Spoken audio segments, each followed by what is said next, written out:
네, 애틀랜타에서 발생한 아시안들이 공격을 당한 8명의 사망자 중에 4명이 한인인 그야말로 경악을 금치 못할 충격적인 사건이 터졌는데요. 이처럼 반아시안 인종 혐오 사건에 항의하는 아시안들의 집회가 전국적으로 들불처럼 번지는 중에도 아시안들이 계속해서 인종주의자들로부터 공격을 당하고 있습니다. 오늘은 이러한 소식을 좀 나눠보겠는데요. 전화에는 뉴욕에 계시는 미국 한인 유권자 연대 김동석 대표 연결되어 있습니다. 안녕하십니까? 네, 안녕하세요. 네, 이러한 상황에 대한 중앙 정치권의 반응은 어떻습니까?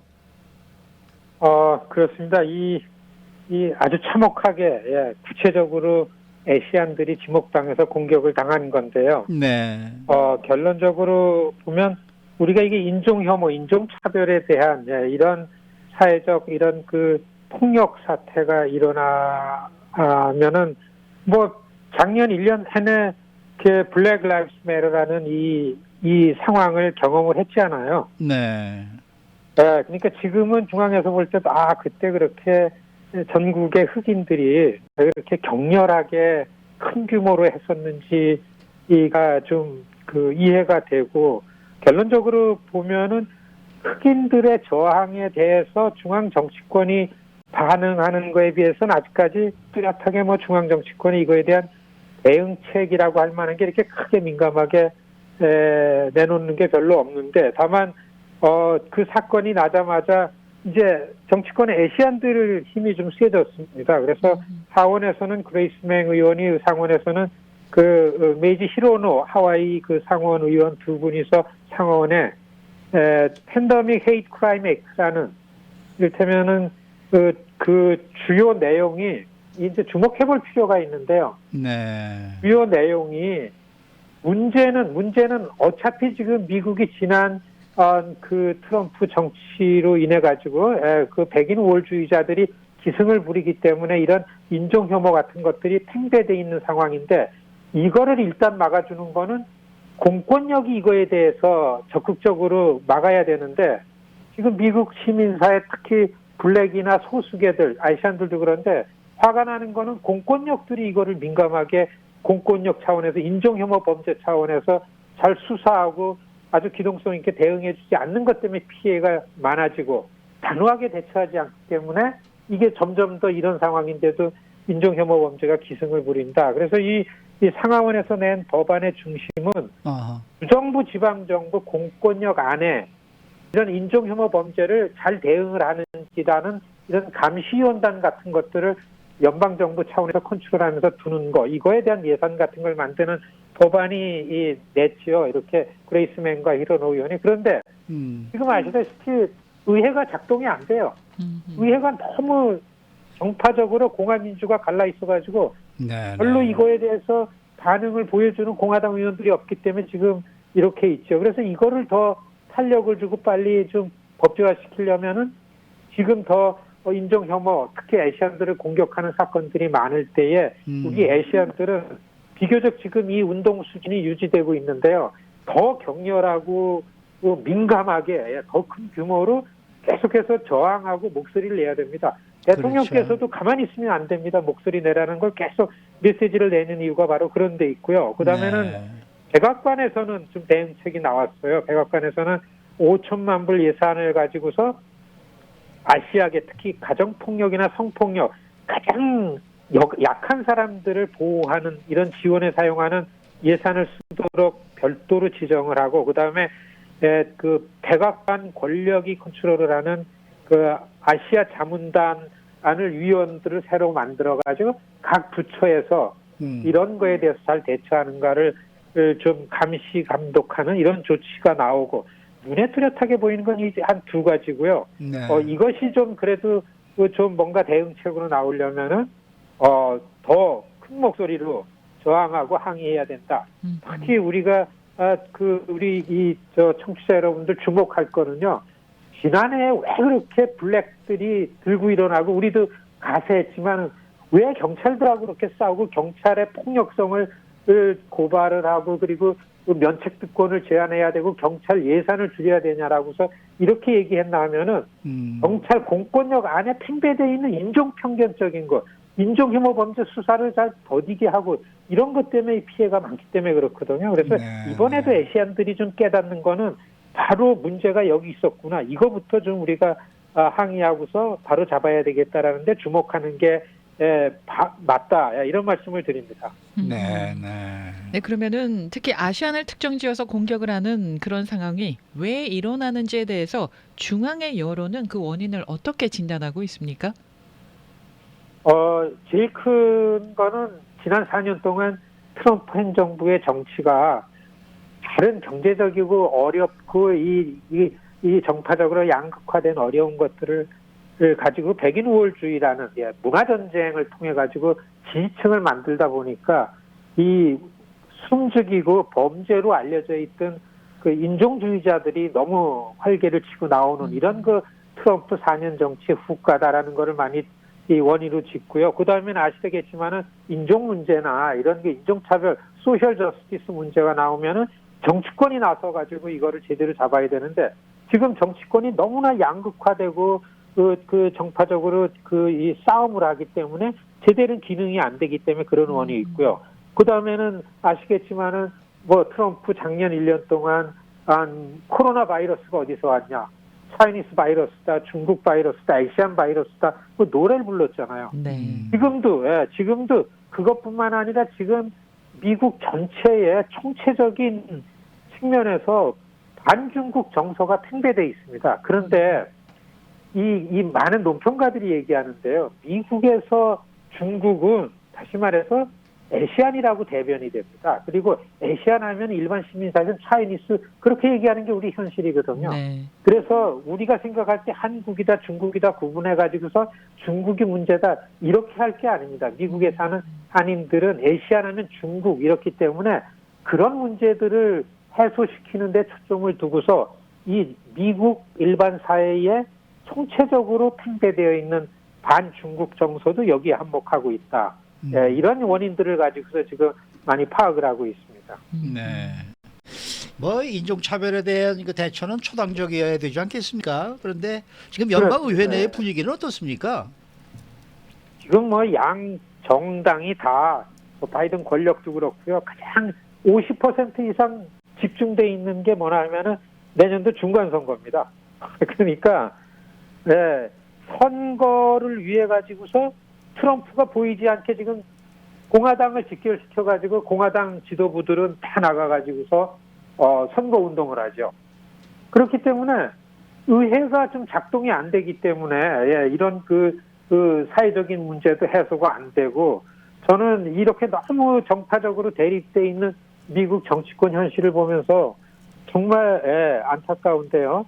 이런 측면에서 빨리 미국 사회가 제자리를 잡아야 되겠다 이런 생각이요. 다만 그래도 다행스러운 거는 이번 그 인종 문제 그다음에 감염병 이 팬데믹 상황 경기 침체 이런 상황 속임에도 불구하고 아시안들이 굉장히 올바른 목소리로 정치력을 확대시켰습니다. 그래서 주목을 받는 이 판에 아시안들이 올바른 목소리를 내면서 이런 그 사회 정의라든지 이 경제 정의라든지 이런 측면에서 정치적으로나 일반 시민사회에서 올바른 목소리를 내면은 많은 소수계들하고서 많이 연대권을 만들 수 있겠다. 다들 아시겠지만은 지금 그 92년 LA 폭동 때하고 많이 달라졌습니다. 한인 사회도 흑인들의 인종정의 문제에 많이 나와서 연대를 했기 때문에 다만 지금 그런 문제들이 아직 남아 있는 거에 현상이 보이지만은 그래도 그때에 비교하면은 아시안들이 많이 커지고 각성이 많이 됐고 많이 발전됐다. 이런 분위기를 우리가 잘 활용하면서 모범 시민의 목소리를 내자. 이런 기회라고 봅니다. 네. 자, 이번에는 또 대북 관련해서 질문을 좀 드려보겠습니다. 당연히 많은 우리 한인분들의 관심이 바이든 정부의 대북 정책인데요. 지난 주말에 김 대표께서는 한국의 대북 전단 금지법과 관련해서 연방의회에서 청문회가 곧 열린다라고 또 말씀을 하셔서 뉴스가 되기도 했습니다. 자, 한국의 국회가 대북 전단 금지법을 제정한 것에 대해서 연방의회가 그건 오히려 인권 침해가 우려된다. 그래서 연방의회에서 청문회를 개최한다라고 해서 지난 몇 개월 동안 논란이 좀 많았는데 이것이 좀 지금은 좀 조용한 듯 합니다. 어떻게 지금 진행이 되고 있습니까? 예, 여기에 뭐 LA도 그렇겠지만 이 한인 커뮤니티에 관심이 되게 동포들이 많은데요. 네. 지난해 한국 국회에서 대북전단 금지법이라는 거를 통과를 시켰습니다.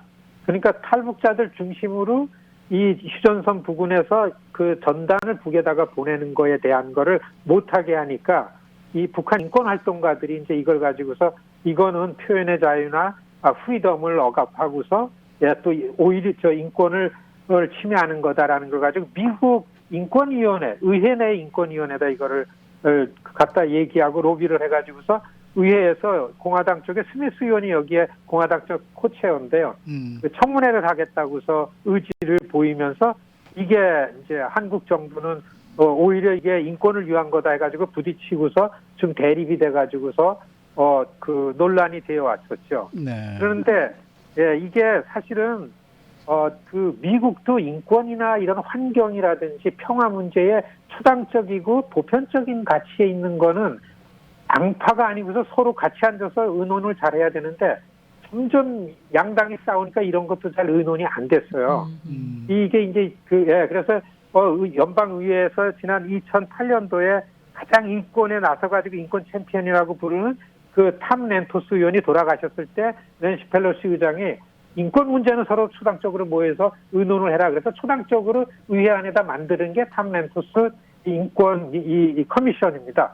여기에서 이거를 다루려고 그랬는데 한국 정부가 이거를 막으려고 그러고 좀 반대하고 그러다가 이 새 정부 들어오면서 민주당에서는 이걸 또 공화당에서 하겠다 그러니까 안 받아줬는데 요즘에 뭐 아시겠지만은 바이든 정부 외교안보 정책의 축이 인권 외교입니다. 예. 그렇죠. 인권을 가지고 우리말에 동의하는 나라들을 동맹을 만들고서 중국과 대립한다. 이게 이제 바이든 정부의 외교안보 정책인데 그러니까 지금은 인권 문제를 가지고서 목소리를 내기를 민주당에서 바라요. 그러니까 이거를 거의 안 하려라는 움직임도 있다가 아마 곧 인권위원회 보면 탐렌토스 인권위에 보면 초당적으로 이거를 할 것 같은 이런 그 움직임을 보이는 거를 저희가 의회에서 이제 활동을 하니까 그런 거를 눈치를 채고서 목소리를 냈더니 이게 이제 뉴스거리가 됐습니다. 그래서 오히려 여기에 대해서 이렇게 논란이 생기고 부딪힘이 있으면 아시겠지만 그러면 하는 게 뭡니까? 그러면 청문회잖아요. 그렇죠. 그러니까 이럴 때 막을 게 아니라 오히려 적극적으로 와서 청문회에 적극적으로 참가해가지고서 입장과 이런 그 내용을 갖다가 그 설명하고 설득시키고 그러는 게 맞다.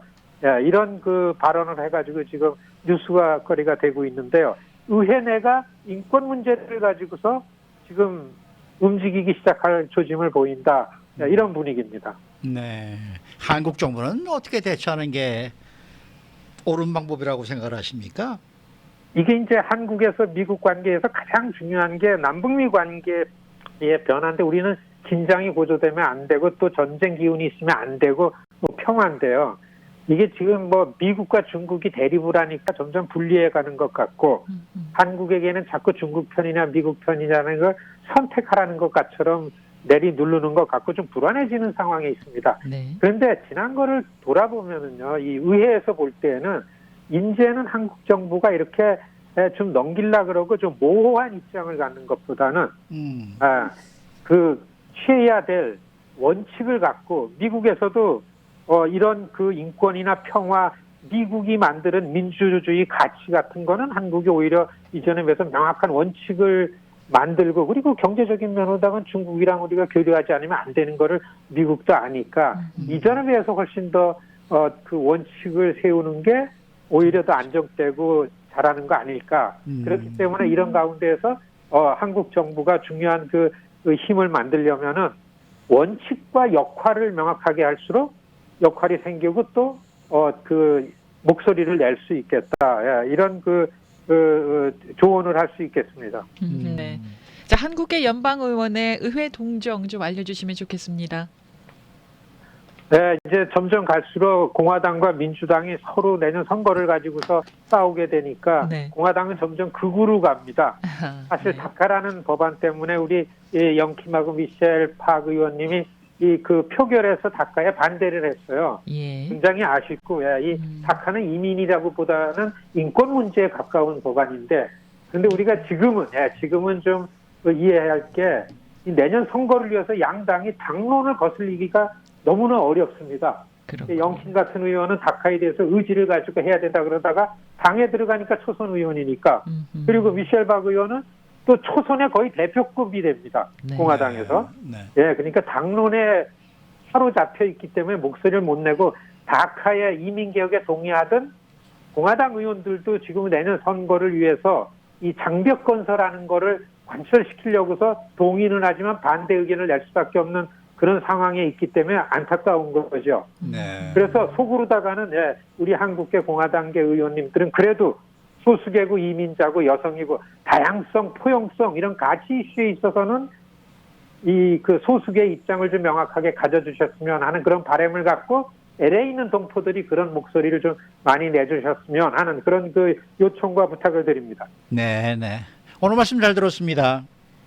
네, 안녕히 계십시오. 네, 감사합니다. 지금까지 뉴욕에 계신 미국 한인 유권자 연대 김동숙 대표와 함께했습니다.